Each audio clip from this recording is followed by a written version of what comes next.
Hi guys, masayang araw! Welcome na naman sa panibagong araw ng buhay ko! Uhoy! Andito nga ulit kami sa Esplanade ng San Jose del Monte, Bulacan upang puntahan ang Christmas Saya Mercato.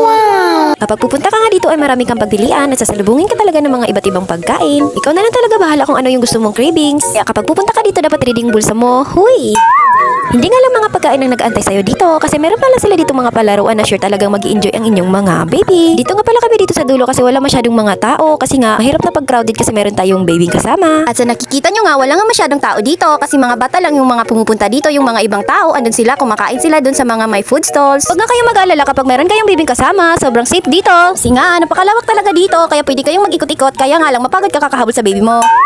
At sa nakikita nyo nga, sobrang saya nga ng aming baby. Yan lang naman talaga yung pininta namin dito, yung mag-enjoy ang aming baby. At sa galaan nga, di mo maiwasan na mapapagod ka sa kakalakad. Kaya malaking tulong talaga para sa amin ang meron kami nitong camping chair. Kaya kapag gusto mo nito, ilagay ko lang dito sa ating yellow basket. O di kaya ilagay ko na lang yung link dito sa comment section. Ang bandang mag-alas 6 na nga, ay nagligalig na ang aming baby. Kaya kailangan na talaga naming umuwi. Open pala sila dito ng alas 4 ng hapon hanggang alas 9 ng gabi. Kaya kung gusto nyo din at may oras kayo, subukan nyo pumunta dito. Huwag nyo kalimutan magdala ng budget. Huy!